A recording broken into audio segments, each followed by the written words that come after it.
Hi to everyone, this is Sujit Singh. Welcome to all my lovely audience on my YouTube channel. तो अभी की जो current series है वो है बॉडी फ्लूइड एंड सर्कुलेशन और ये इस सीरीज़ का लेक्चर नंबर 6 है। देखो, लास्ट लेक्चर में हमने बेसिकली अंडरस्टैंड किया था कि जो डिफरेंट टाइप के कॉर्डेट्स हैं, मतलब फिशेस की अगर हम बात करते हैं, एम्फीबियन की बात करते हैं, रेप्टाइल्स की बात करते हैं, साथ में साथ एप्स और मैमल्स की बात करते हैं, तो इन सभी कॉर्डेट्स के अंदर जो हर्ट का स्ट्रक्चर है वो क्या है, वेरी करता है। तो फिशेस के अंदर 2 चैम्बर्ड हर्ट है, रेप्टाइल और एम्फीबियन के अंदर 3 चैम्बर्ड हर्ट्स प्रेजेंट है बेटा। और इसी तरीके से अगर हम एप्स और मैमल की बात करते हैं तो यहाँ पर 4 चैम्बर्ड हर्ट प्रेजेंट है। 4 चैम्बर्ड हर्ट का मतलब है 2 एट्रिया है और 2 क्या है, वेंट्रिकल है। तो जो अपर चैम्बर है उसे बोलते हैं एट्रियम और जो लोअर चैम्बर है उसे बोलते हैं वेंट्रिकल। अब देखो, ब्रॉडली हमें किसके बारे में डिटेल में इंफॉर्मेशन अंडरस्टैंड करनी है बेटा, ह्यूमन हार्ट के बारे में। तो ह्यूमन का हार्ट जो है उसके अंदर कितने चैम्बर है बेटा, 4 चैम्बर है। कितने चैम्बर है बेटा, 4 चैम्बर हैं। और हार्ट के अंदर जो चैम्बर हैं वो उसमें 2 एट्रिया और 2 क्या है बेटा, वेंट्रिकल्स हैं। अब देखो, एनसीईआरटी के बेसिस पर अगर देखोगे तो एनसीईआरटी ने इस तरह का कुछ डायग्राम हाईलाइट कर रखा है। इसको सिंप्लीफाइड वे में बनाने के लिए हमने एक स्क्वायर बॉक्स लाइक स्ट्रक्चर के फॉर्म में हम ह्यूमन हार्ट के स्ट्रक्चर को देखेंगे और वहां से रिलेट करेंगे कि हार्ट के किस चैम्बर में किस तरह का ब्लड इंटर करता है और कौन से वॉल्व होते हुए एट्रिया से वेंट्रिकल के अंदर ब्लड क्या हो रही है, एंट्री हो रही है। अब देखो, हार्ट के कितने चैम्बर्स हैं बेटा, 4 चैम्बर हैं। और अपर चैम्बर्स को हम बोलते हैं एट्रिया। तो राइट साइड के एट्रिया को हम बोल रहे हैं राइट एट्रिया, लेफ्ट एट्रिया, और उसके जस्ट नीचे क्या प्रेजेंट बेटा, राइट वेंट्रिकल और लेफ्ट वेंट्रिकल। अब हमेशा ध्यान रखना कि लेफ्ट एट्रिया के अंदर कैसे ब्लड आ रहा है बेटा, ऑक्सीजनेटेड ब्लड। और ये ब्लड कहाँ से आ रहा होगा, लंग्स के आसपास से आ रहा हो ऑक्सीजनेशन की प्रोसेस के थ्रू। तो लेफ्ट एट्रिया में ब्लड इंटर करने के बाद बाइकस्पिड वॉल होते हुए वो ब्लड कहाँ इंटर कर रहा है बेटा, लेफ्ट वेंट्रिकल में। और लेफ्ट वेंट्रिकल के जस्ट नीचे क्या प्रेजेंट है बेटा, एक डक्ट प्रेजेंट है, जैसे हम क्या बोल रहे हैं, एरोटा। और एरोटा के थ्रू डिफरेंट बॉडी पार्ट्स में क्या हो रहे हैं बेटा, ये ऑक्सीजनेटेड ब्लड जो है वो डिस्ट्रीब्यूट हो जा रहे हैं। सिमिलर वे में हमारे बॉडी के डिफरेंट टिश्यू से जो डीऑक्सीजनेटेड ब्लड हैं वो हमारे राइट एट्रिया के अंदर क्या कर रहे हैं बेटा, इंटर करें। किसके थ्रू इंटर कर रहे हैं, तो सुपीरियर वेना कावा और इन्फीरियर वेना कावा। अब देखना, हमेशा ध्यान रखना कि जो वेना कावा है वो एक तरह की क्या है बेटा, वेन है, लार्जेस्ट वेन है। और अगर हम एरोटा की बात करते हैं तो एरोटा क्या है, लार्जेस्ट आर्टरी है। तो आर्टरी कैसा ब्लड कंटेन करती है बेटा, ऑक्सीजनेटेड ब्लड। और वेना कावा कैसा ब्लड कैरी कर रही है बेटा, तो हम बोलते हैं डीऑक्सीजनेटेड ब्लड। तो हमारे बॉडी के अपर पार्ट से जो डीऑक्सीजनेटेड ब्लड हमारे हार्ट के राइट एट्रिया में इंटर कर रहा है वो किसके थ्रू आ रहा है बेटा, सुपीरियर वेना कावा। और हमारे बॉडी के लोअर पार्ट से डीऑक्सीजनेटेड ब्लड की एंट्री किसके थ्रू हो रही है बेटा, इन्फीरियर वेना कावा। तो राइट एट्रिया के अंदर सुपीरियर वेना कावा और इन्फीरियर वेना कावा के थ्रू डीऑक्सीजनेटेड ब्लड इस हार्ट के चैम्बर में क्या हो रहा है, फिल हो रहा है। अब हार्ट राइट एट्रिया से ये ब्लड कहाँ पास हो रहे हैं बेटा, राइट वेंट्रिकल में। और राइट वेंट्रिकल से फर्दर पल्मोनरी आर्टरी के थ्रू ये लंग की तरफ जा रहे हैं। और वहाँ पर क्या हो रहा है बेटा, डीऑक्सीजनेटेड ब्लड को ऑक्सीजनेटेड फॉर्म में कन्वर्ट करके दोबारा से हार्ट के किस चैम्बर में एंट्री करते हैं बेटा, लेफ्ट एट्रिया। तो ओवरऑल अगर आप देखोगे तो यहाँ पर ऑक्सीजनेटेड ब्लड और डीऑक्सीजनेटेड ब्लड एक साथ कभी भी मिक्स नहीं होता है। तो ह्यूमन हार्ट के अंदर जो सर्कुलेशन है वो कैसा सर्कुलेशन है, complete double circulation, complete double circulation. अब देखो, तो ये जितने भी हार्ट के अलग अलग चैम्बर्स हैं ये एक वॉल से क्या है बेटा, सेपरेटेड है। ये एक वॉल से क्या है बेटा, सेपरेटेड है। तो अगर हम इस चीज़ को अंडरस्टैंड करते हैं तो चैम्बर्स आर, ह्यूमन हार्ट के जो चैम्बर्स हैं वो सेपरेटेड हैं by the wall of septa. इसी वॉल को हम क्या बोलते हैं बेटा, सेप्टा। अब देखो, कुछ वॉल जो प्रेजेंट है 2 एट्रिया के बीच में प्रेजेंट हैं, और कुछ वॉल्स प्रेजेंट हैं 2 वेंट्रिकल के बीच में प्रेजेंट है, और कुछ वॉल जो हैं वो बेसिकली एट्रिया और वेंट्रिकल के बीच में प्रेजेंट हैं। तो एट्रिया एट्रिया के बीच में अगर राइट एट्रिया और लेफ्ट एट्रिया के बीच की वॉल को हम अगर देखते हैं तो बेटा इस वॉल को हम बोलते हैं इंटर एट्रियल सेप्टा। क्या बोलते हैं बेटा, बिटवीन द एट्रिया। ठीक है, राइट एट्रिया और लेफ्ट एट्रिया के बीच में एक वॉल प्रेजेंट है, इसी को हम बोलते हैं कि ये वॉल जो है राइट और लेफ्ट एट्रिया को अलग अलग डिवीजन करते हैं। तो इस वॉल को हम बोलते हैं इंटर एट्रियल सेप्टा। अब देखो इसका नेचर कैसा होता है बेटा, थिन नेचर होता है, मतलब बहुत ज़्यादा थिक फॉर्म में नहीं प्रेजेंट होते हैं, थिन फॉर्म में प्रेजेंट होते हैं, और मस्कुलर वॉल है। कैसी वॉल है बेटा, मस्कुलर वॉल है। इसी तरीके से अगर हम लोअर चैम्बर के वेंट्रिकल्स की बात करते हैं, तो एक राइट वेंट्रिकल है और दूसरा क्या है बेटा, लेफ्ट वेंट्रिकल। और राइट वेंट्रिकल और लेफ्ट वेंट्रिकल को डिवाइड कौन कर रहा है, इसके बीच में कौन प्रेजेंट है, एक वॉल प्रेजेंट है। इसी वॉल को हम बोलते हैं इंटरवेंट्रिकुलर सेप्टा। तो इंटरवेंट्रिकुलर सेप्टा कैसी है बेटा, थिक नेचर की है, और साथ में साथ किस नेचर की बेटा, मस्कुलर नेचर की। किस नेचर की बेटा, मस्कुलर नेचर की है। और अगर हम अंडरस्टैंड करते हैं, तो एट्रिया और वेंट्रिकल के बीच में, एट्रिया और वेंट्रिकल के बीच में एक वॉल प्रेजेंट, इसे बोलते हैं एट्रियो वेंट्रिकुलर वॉल। मींस अपर चैम्बर और लोअर चैम्बर के बीच में एक वॉल प्रेजेंट है, इसे बोलते हैं एट्रियो वेंट्रिकुलर सेप्टा। इसका नेचर कैसा है बेटा, थिक है, और साथ में साथ ये फाइब्रस नेचर की है। साथ में साथ कैसी बेटा, फाइब्रस नेचर की है। तो अभी हमने अंडरस्टैंड किया कि हार्ट के अंदर 4 डिफरेंट चैम्बर्स हैं, और ये 4 डिफरेंट चैम्बर जो हैं डिफरेंट डिफरेंट सेप्टा से क्या है बेटा, डिवाइड है। तो अगर हम ह्यूमन हार्ट के लेफ्ट साइड के पार्ट को देखते हैं, तो किस तरह का ब्लड आ रहा है बेटा, ऑक्सीजनेटेड ब्लड। और ह्यूमन हार्ट के राइट साइड को हम देखते हैं, तो किस तरह का ब्लड आ रहा है बेटा, डी ऑक्सीजनेटेड ब्लड। अब इसी चीज़ को समराइज हमने यहाँ पर पॉइंटर्स के फॉर्म में हाईलाइट कर दिया है, कि अगर हम राइट साइड हार्ट को देखते हैं, तो राइट साइड ऑफ हार्ट क्या कैरी कर रहा है बेटा, D oxygenated blood. Left side का हार्ट जो है वो क्या कैरी कर रहा है बेटा, ऑक्सीजनेटेड ब्लड। इसी तरीके से अगर हम अंडरस्टैंड करते हैं, तो हमने देखा कि सुपीरियर वेना कावा और इन्फीरियर वेना कावा हमारे बॉडी से जो डी ऑक्सीजनेटेड ब्लड है वो दोबारा हार्ट के राइट एट्रिया में क्या कर रहे हैं, ट्रांसफर कर रहे हैं। तो सुपीरियर वेना कावा और inferior vena cava both collect D oxygenated blood from upper and lower body part, और ये डंप कहाँ कर दे रहे हैं, into the right atrium of heart. ये बात क्लियर, ये बात क्लियर बेटा। अब देखो यहाँ पर अगर आप अंडरस्टैंड करते हो, तो यहाँ पर हमने एक वाइट कलर से स्ट्रक्चर ड्रॉ किया है। तो वाइट कलर से स्ट्रक्चर क्या है बेटा, ये क्या है, पैपिलरी मसल। अब देखो राइट वेंट्रिकल और लेफ्ट वेंट्रिकल में एक बेसिक डिफरेंस दिख रहा होगा आपको, कि लेफ्ट वेंट्रिकल में जो पैपिलरी मसल है वो ज़्यादा थिक प्रेजेंट है, as comparison to right ventricle पर जो पैपिलरी मसल्स हैं वो कैसी है बेटा, थिन है। अब देखो हमारे बॉडी के अंदर जो डी ऑक्सीजनेटेड ब्लड है वो कौन सा हार्ट कैरी कर रहा है बेटा, तो राइट एट्रिया से वो ब्लड कहाँ आ रहा है, राइट वेंट्रिकल में। और ऑक्सीजनेटेड ब्लड लेफ्ट एट्रिया होते हुए कहाँ आ रहा है बेटा, लेफ्ट वेंट्रिकल में। तो हमारे बॉडी के डिफरेंट डिफरेंट बॉडी टिश्यू तक जो ऑक्सीजनेटेड ब्लड को पंप करने की रिस्पॉन्सिबिलिटी है वो किस चैम्बर की है बेटा, किस चैम्बर की है, तो हम बोलते हैं लेफ्ट वेंट्रिकल। तो लेफ्ट वेंट्रिकल पर फोर्स ऑफ कॉन्ट्रैक्शन ज़्यादा होता है, इसी वजह से नेचर ने यहाँ पर क्या दिया है बेटा, पैपिलरी मसल्स, ताकि इस फोर्स ऑफ कॉन्ट्रैक्शन को क्या किया जाए, रिड्यूस किया जाए।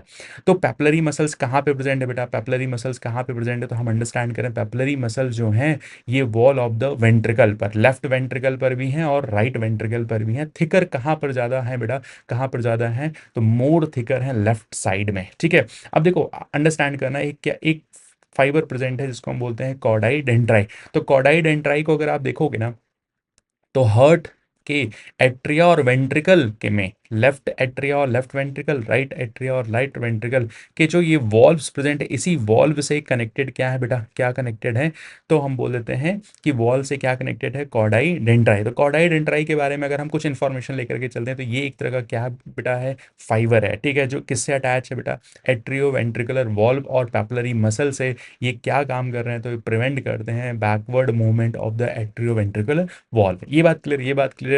लेफ्ट वेंट्रिकल वॉल पर अगर हम अंडरस्टैंड करते हैं, तो पैपिलरी मसल्स कैसे बेटा, ज़्यादा थिक है as compare to right ventricle, since it has to supply blood to the whole body part. अभी हमने अंडरस्टैंड किया कि जो ऑक्सीजनेटेड ब्लड है वो हमारे बॉडी के डिफरेंट डिफरेंट पार्ट में किस हार्ट के चैम्बर से पंप किया जा रहा है, लेफ्ट वेंट्रिकल। इसी वजह से वहाँ पर जो पैपिलरी मसल्स है वह कैसी बेटा, ज़्यादा थिकर है। ज़्यादा थिकर है तो वो फोर्स ऑफ कॉन्ट्रैक्शन को क्या कर सकते हैं, क्या कर सकते हैं, हैंडल कर सकते हैं, क्योंकि फोर्स ऑफ कॉन्ट्रैक्शन वहाँ पर बहुत ज़्यादा जनरेट होता है। ये बात क्लियर, ये बात क्लियर है। अब देखो हमने अंडरस्टैंड किया कि लेफ्ट एट्रिया से जो ऑक्सीजनेटेड ब्लड है वो लेफ्ट वेंट्रिकल के अंदर आ रहा है, और उन दोनों वॉल्व, उन दोनों चैम्बर के बीच में एक वॉल्व प्रेजेंट है जिसे हम बोलते हैं बाइकस्पिड वॉल्व या मिट्रल वॉल्व भी बोलते हैं। अब देखो हमेशा अंडरस्टैंड करना कि हमारे बॉडी के अंदर जितनी भी आर्टरी है वो सभी ओरिजिनेट कहाँ से हो रही है बेटा? हार्ट से। तो all artery originate from heart, any duct originate from heart. उसका बेसिकली अल्टीमेट पर्पस क्या है? ऑक्सीजनेटेड ब्लड को क्या करते हैं? डिस्ट्रीब्यूट करते हैं हमारे बॉडी के डिफरेंट डिफरेंट पार्ट्स में। तो आर्टरी जो है वो क्या कैरी करते हैं बेटा? ऑक्सीजनेटेड ब्लड, एक्सेप्ट कौन? Pulmonary artery. अब देखो दो टर्म होते हैं, आप हमेशा अंडरस्टैंड करना। अगर सिंपल आर्टरी की बात हो रही है मतलब वो ऑक्सीजनेटेड ब्लड को कैरी कर रहे हैं, लेकिन आर्टरी के अगर आगे एक वर्ड आ जाए पल्मोनरी आर्टरी, तो जस्ट रिवर्स आप अंडरस्टैंड करना कि आर्टरी के अंदर जो होता है ऑक्सीजनेटेड ब्लड होता है और वेन के अंदर बेटा डीऑक्सीजनेटेड ब्लड होते हैं। लेकिन अगर पल्मोनरी आर्टरी की बात हो रही है तो मतलब वो कैसा ब्लड कंटेन करते हैं? Deoxygenated blood. और पल्मोनरी वेन की अगर बात हो रही है तो पल्मोनरी वेन कैसा ब्लड कंटेन करते हैं? Oxygenated blood. और ये चीज़ हमने डायग्राम में भी बहुत बहुत क्लियर अंडरस्टैंड किया। तो अगर आप देखोगे तो यहाँ पर एरोटा जो है, एरोटा की हेल्प से पूरे बॉडी टिश्यू पार्ट तक ऑक्सीजनेटेड ब्लड की सप्लाई हो रही है। और साथ में साथ अगर लेफ्ट एट्रियम में जो ऑक्सीजनेटेड ब्लड आ रहा है वो किसके थ्रू आ रहा है बेटा? Pulmonary vein. और साथ में साथ राइट वेंट्रिकल से जो डीऑक्सीजनेटेड ब्लड लंग्स की तरफ जा रहा है वो किसकी हेल्प से जा रहा है बेटा? Pulmonary artery. तो पल्मोनरी आर्टरी जो है कैसा ब्लड कंटेन करके रख रहे हैं? Deoxygenated blood. और पल्मोनरी वेन कैसा ब्लड कंटेन करते हैं? Oxygenated blood.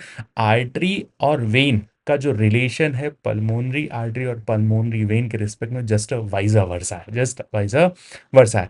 तो आर्टरी का जो नेचर है ना बेटा वो कैसा है ओवरऑल? कैसा है ओवरऑल? तो डिस्ट्रीब्यूटिंग नेचर है। मतलब आर्टरी जो है वो हमारे बॉडी में different body part, different body के टिश्यू में ऑक्सीजनेटेड ब्लड को क्या कर रहा है? डिस्ट्रीब्यूट कर रहा है। और ब्लड को किधर से किधर लेकर के जा रहा है? The blood take from away from the heart. ये बात क्लियर है? ये बात क्लियर है बेटा? अब सिमिलर वे में अगर हम अंडरस्टैंड करते हैं वेन के बारे में, कुछ थोड़ी इंफॉर्मेशन लेते हैं, तो all vein are originated from tissue. तो मीन्स बॉडी के अंदर जितने भी डिफरेंट टाइप के टिश्यू हैं, टिश्यू से क्या ओरिजिनेट हो रही है? वेन। अब टिश्यू के अंदर जो है अगर आप देखोगे तो टिश्यू क्या है? तो ग्रुप ऑफ सेल्स है। और इस ग्रुप ऑफ सेल्स के अंदर क्या चल रही है बेटा? Metabolic reactions. और मेटाबॉलिक रिएक्शंस में जो है वो क्या कंज्यूम हो रही कंटिन्यूसली? ऑक्सीजन। और बाई प्रोडक्ट में क्या बन रहा है बेटा? बाई प्रोडक्ट में क्या बन रहा है? वहां पर CO2 बन रहा है। और साथ में साथ अल्टीमेट पर्पस क्या है मेटाबॉलिक रिएक्शन का? तो एनर्जी का फॉर्मेशन करना है। तो एनर्जी का फॉर्मेशन तो हो रहा है सेल के अंदर, बट वहां पर वेस्ट मटेरियल क्या बन रहा है? Carbon dioxide. तो हर टिश्यू से जो डक्ट ओरिजिनेट हो रही है वो क्या है? एक तरह की वेन है। और टिश्यू से डीऑक्सीजनेटेड ब्लड हार्ट की तरफ लेकर के आ रही हैं। कौन लेकर के आ रहा है बेटा? वेन। इसीलिए हम बोलते हैं कि वेन का नेचर कैसा है? Collecting type. कलेक्टिंग क्या कलेक्ट कर रहे हैं? टिश्यू से डीऑक्सीजनेटेड ब्लड को क्या कर रहे हैं? क्या कर रहे हैं? कलेक्ट कर रहे हैं। अब देखो अगर हम अंडरस्टैंड करते हैं तो एट्रिया और वेंट्रिकल चैम्बर के बीच में क्या प्रेजेंट है? वॉल्व प्रेजेंट है। सिमिलर वे में अगर हम लेफ्ट साइड की बात करते हैं तो लेफ्ट एट्रिया और लेफ्ट वेंट्रिकल के बीच में कौन से वॉल्व प्रेजेंट है बेटा? कस्पिड वॉल्व, या इसे हम और क्या बोलते हैं? Mitral valve. Right side of the heart में अगर हम देखते हैं तो राइट एट्रिया और राइट वेंट्रिकल के बीच में एक वॉल्व प्रेजेंट है जिसको बोलते हैं ट्राई कस्पिड वॉल्व। ये बात क्लियर है? तो अगर हम वॉल्व को अंडरस्टैंड करते हैं तो वॉल्व बेसिकली क्या है? एक तरह के it is a double fold of endocardium with muscular flap. Muscular क्या है बेटा? फ्लैप प्रेजेंट है। साथ में साथ अगर हम अंडरस्टैंड करते हैं, सपोज अपर चैम्बर क्या है बेटा? एट्रिया है। और लोअर चैम्बर क्या है बेटा? तो वेंट्रिकल है। तो एट्रिया जब कॉन्ट्रैक्ट होंगे, तो एट्रिया से ब्लड कहाँ आएगा? वेंट्रिकल में। तो वेंट्रिकल में जो ब्लड आ रहा है वो दोबारा से बैक फ्लो ना कर जाए, उसके लिए वहां पर क्या प्रेजेंट है? उसके लिए वहां पर क्या प्रेजेंट है? तो वॉल्व प्रेजेंट है। तो इसीलिए हम बोलते हैं कि वॉल्व जो है वो सिंगल डायरेक्शन में ही फ्लूइड को क्या कराते हैं? मूवमेंट कराते हैं। अब वॉल्व जो है हमारे सामने दो तरह के वॉल्व प्रेजेंट है। एक को तो हम बोलते हैं कस्पिड वॉल्व। और कस्पिड वॉल्व किसके बीच में प्रेजेंट है बेटा? तो एट्रिया और वेंट्रिकल के बीच में प्रेजेंट है। कस्पिड वॉल्व के दो ही फॉर्म प्रेजेंट है, एक बाई कस्पिड और दूसरा बेटा ट्राई कस्पिड। बाई कस्पिड जो वॉल्व है बेसिकली हार्ट के लेफ्ट एट्रिया और लेफ्ट वेंट्रिकल के बीच में प्रेजेंट है। और ट्राई कस्पिड जो है बेटा वो बेसिकली राइट एट्रिया और राइट वेंट्रिकल के बीच में प्रेजेंट है। इसीलिए हम कस्पिड वॉल्व को अल्टरनेटिवली क्या बोलते हैं? Atrio ventricular valve. मतलब एट्रिया और वेंट्रिकल के बीच में जो वॉल्व प्रेजेंट है उसे हम क्या बोलते हैं? एट्रियो वेंट्रिकुलर वॉल्व या कस्पिड वॉल्व। दूसरे वॉल्व जो है बेटा उसे हम बोलते हैं semi lunar valve. Semi lunar valve का स्ट्रक्चर अगर आप देखोगे तो हाफ मून शेप है। कैसा स्ट्रक्चर बेटा? हाफ मून शेप है। और अगर हम इसके स्ट्रक्चर की बात करते हैं तो सेमी लूनार जो वॉल्व है बेसिकली वेंट्रिकल के बेस पे प्रेजेंट होते हैं। अगर आप अंडरस्टैंड करते हो इसे डायग्राम के थ्रू, तो सेमी लूनार वॉल्व जो है वो यहाँ पर प्रेजेंट है, ठीक है। तो वेंट्रिकल से जो राइट वेंट्रिकल के थ्रू जो डीऑक्सीजनेटेड ब्लड पल्मोनरी आर्टरी के थ्रू जा रहा है, ये किस वॉल्व की हेल्प से जा रहा है बेटा? तो हम बोलते हैं सेमी लूनार वॉल्व। तो लेफ्ट वेंट्रिकल और राइट वेंट्रिकल के बेस पे अगर आप देखोगे तो क्या प्रेजेंट है, क्या प्रेजेंट है? तो सेमी लूनार वॉल्व प्रेजेंट है, ठीक है। अब किसके किसके बीच में प्रेजेंट है बेटा? किसके किसके बीच में प्रेजेंट है? तो एक तो राइट वेंट्रिकल और पल्मोनरी आर्टरी के बीच में प्रेजेंट है, दूसरा लेफ्ट वेंट्रिकल और एरोटा के बीच में सेमी लूनार वॉल्व प्रेजेंट है। तो इसी चीज़ को हमने यहाँ पर फ्लो चार्ट की हेल्प से हाईलाइट किया है कि अगर हम अंडरस्टैंड करते हैं बेटा, तो सेमी लूनार जो वॉल्व है ये कहाँ पे प्रेजेंट है? Right ventricle and pulmonary trunk या पल्मोनरी आर्टरी और लेफ्ट वेंट्रिकल एंड एरोटा के बीच में एक वॉल्व प्रेजेंट है, जैसे हम बोलते हैं क्या बेटा? Semi lunar valve. और सेमी लूनार वॉल्व का स्ट्रक्चर कैसा होता है, मीन शेप कैसा होता है? तो हाफ मून शेप है। वॉल्व का अल्टीमेटली पर्पज यही है कि जो एट्रिया से ब्लड वेंट्रिकल में आया है दोबारा से बैक फ्लो एट्रिया के अंदर ना कर जाए। अब इस चीज़ को अगर डायग्राम के थ्रू आप अंडरस्टैंड करोगे ना, तो देखो, जो ऑक्सीजनेटेड ब्लड पल्मोनरी वेन होते हुए लेफ्ट वेंट्रिकल के अंदर आ रहा है, और लेफ्ट वेंट्रिकल से ब्लड कहाँ जा रहा है? लेफ्ट लेफ्ट एट्रिया से ब्लड कहाँ जा रहा है बेटा? लेफ्ट वेंट्रिकल में। तो लेफ्ट एट्रिया अगर कॉन्ट्रैक्ट हो रही है, एट्रिया कॉन्ट्रैक्ट हो रहे हैं, तो एट्रिया से ब्लड कहाँ आया? वेंट्रिकल में। तो दोबारा से बैक फ्लो जो है वेंट्रिकल का ब्लड एट्रिया में ना चला जाए, इसलिए वहाँ पर क्या प्रेजेंट है? Cuspid valve. सिमिलर वे में नीचे और क्या प्रेजेंट है बेटा? क्या प्रेजेंट है? सेमी लूनार वॉल्व, ठीक है। तो देखो, ये कुछ बेसिक इंफॉर्मेशन है ह्यूमन हार्ट के बारे में। अल्टीमेटली आपको पर्पस क्या ध्यान रखना है कि ह्यूमन का हार्ट के अंदर कितने चैम्बर हैं? 4 चैम्बर हैं। और लेफ्ट साइड में जो ब्लड का मूवमेंट हो रहा है वो ब्लड कैसा है बेटा? ऑक्सीजनेटेड ब्लड है। और राइट साइड में जो ब्लड का मूवमेंट हो रहा है वो ब्लड कैसा है बेटा? डीऑक्सीजनेटेड ब्लड है। पल्मोनरी आर्टरी जो है वो क्या कैरी कर रही है बेटा? तो राइट वेंट्रिकल से जो डीऑक्सीजनेटेड ब्लड है वो फर्दर किधर जा रहे हैं बेटा? किधर जा रहे हैं? तो हम बोलते हैं लंग्स की तरफ जा रहे हैं, ताकि वहाँ पर क्या हो सके? ऑक्सीजनेशन की प्रोसेस हो सके। और लेफ्ट एट्रिया से जो ऑक्सीजनेटेड ब्लड है लेफ्ट वेंट्रिकल में आने के बाद फर्दर वो एरोटा की हेल्प से वो पूरे बॉडी के टिश्यू पार्ट तक क्या हो रहे हैं? डिस्ट्रीब्यूट हो रहे हैं। ये बात क्लियर, ये बात क्लियर। साथ में साथ यहाँ पर एक टर्म हमने देखा, पैपिलरी मसल्स। तो पैपिलरी मसल्स कहाँ पर ज़्यादा थिकर फॉर्म में प्रेजेंट है? तो हमेशा याद रखना, लेफ्ट वेंट्रिकल के वॉल पर पैपिलरी मसल्स कैसी हैं? ज़्यादा थिक हैं as compare to right ventricle के, ठीक है। तो चलो, अच्छे से इन चीज़ों को एक बार फिर से रिवाइज करो, जितना हो सकता है अपनी एनसीईआरटी को पढ़ो और अच्छे क्वेश्चंस को सॉल्व करो। चलो, थैंक यू।